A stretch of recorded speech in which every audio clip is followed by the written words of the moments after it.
everyone, and welcome to class. This week our lessons are going to focus on author's purpose. For today, we are going to start with our purpose statement. The purpose of today's lesson is to identify the author's purpose and how it is used in the text. Our success criteria is I can differentiate between persuasive, informational, and entertainment texts. I can use text evidence to show the author's purpose. The academic language needed for success is author's purpose, persuasive, informational, and entertainment, also known as PIE. For your entrance slip for today's class, I would like you to think back on a book that you have recently read. On your whiteboard, please write the title of the book and why you chose to read it. I will give you about a minute to get that done.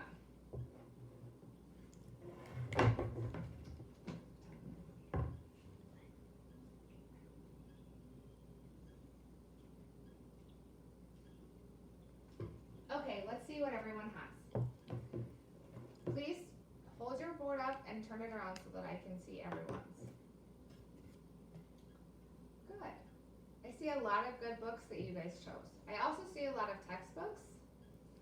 Both good. So, let's keep going. Authors write different types of text for different types of reasons and for different audiences. Some pieces are written to provide information, like a textbook, a book about Africa, or a book about plants and animals.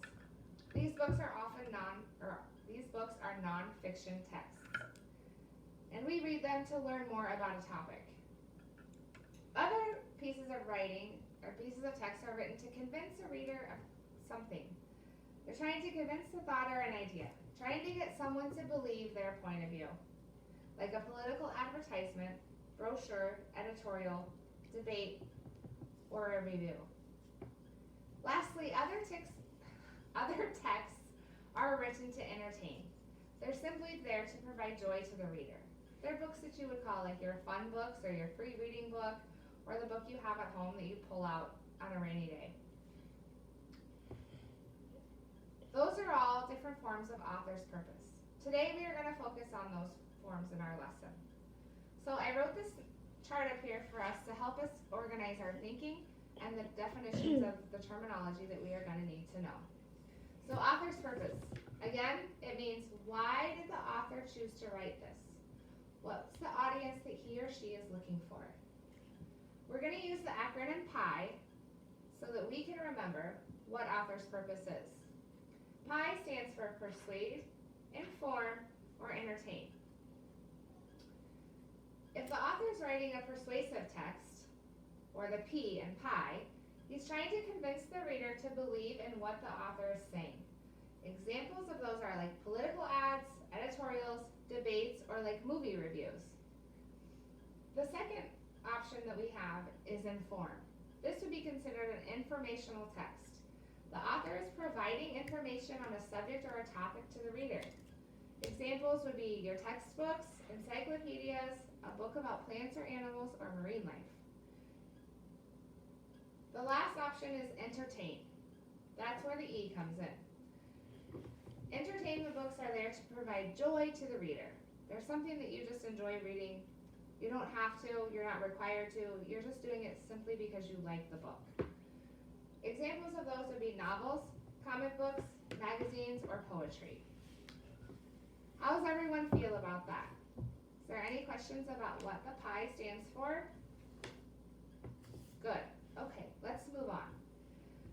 So today for our in-class activity, we are going to complete the worksheet that's at your desk. I'm going to read the directions aloud for you, and then I'll ask if there are any follow-up questions. So, the directions on the worksheet say, read the descriptions of each item and determine the author's main purpose. Was he trying to entertain, persuade, or inform? Then, in a sentence or two, you're going to explain your answer. Everyone's good with that? All right, everyone knows what to do? Thumbs up if everyone's okay. Perfect.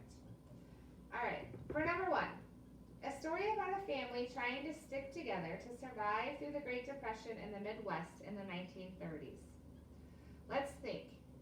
There's things in that sentence that are going to tell us what type of book that is. A, we know they're talking about the Great Depression in the 1930s, which is an historical event. They're providing us information about that, but they're doing it in a story form. And we know, as a class, because we've discussed this before, that stories are written for entertainment. So, for number one, your author's purpose should say entertain.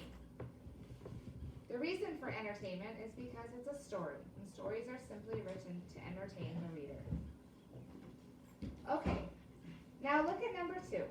Read this description to yourself, think for 30 seconds, then share your idea with your neighbor. After that, we will share out everyone's answers.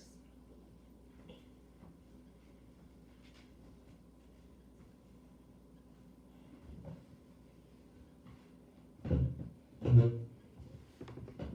really like how all of you are working. Okay, Kaylin's group, what answer did you come up with? Inform.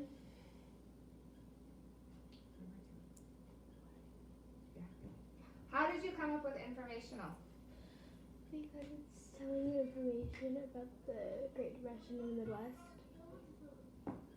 Right, this story was written to provide the reader with information. It's similar to the story in the first one, right? However, number one specifically says it's a story about how a family stuck together. And number two, it specifically says it's a history book. We know history books are written to inform. All right, now let's look at number three. Again, I would like you to read that to yourself, talk to your partner, and come up with your ideas.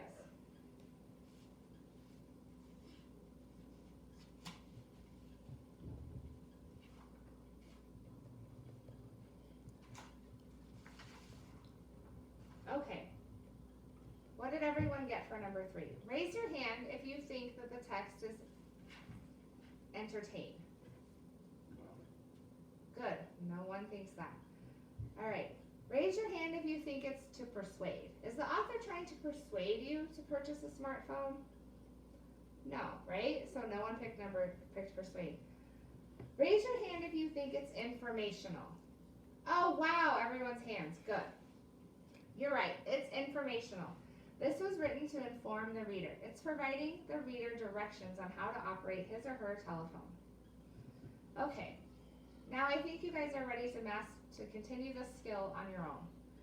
So, on a scale of 1 to 5, I want you to rate yourself on your understanding of PIE. Persuade, inform, or entertain. So, number 1 means I don't get it. 2 meaning I get it, but I need some help. I'm almost there. Number 3, I kind of get it, but I would really like to work through some more examples. Number 4 or 5 means that you get it. 5 meaning you get it and you could share your thoughts and teach someone else. If you scored a 4 or a 5, raise your hand. Okay. You folks can go and sit on your own and continue working through the sheet. If you raised your hand for a 3, you can come back to the table with me, we can work through some problems together, and then you can move on your own. Or you may start on your own and then come back as you need help. If you are a 1 or a 2, please join me at the round table and we will finish working through some more examples. Before you leave, I would like you to get as much done on this worksheet as possible. Whatever isn't finished, you may take home with you. I also would like you to look back at your whiteboard that you wrote the title of your book. For your exit slip today, I would like you to go back to the story and say, what was your purpose for reading that book? Was it to persuade you, inform you, or to entertain? When you're finished with your exit slip, please leave it at your table, face up, before you walk out of the room. Thank you guys for participating today. Continue working. Please raise your hand if you need any assistance. I will be up at the round table helping other groups.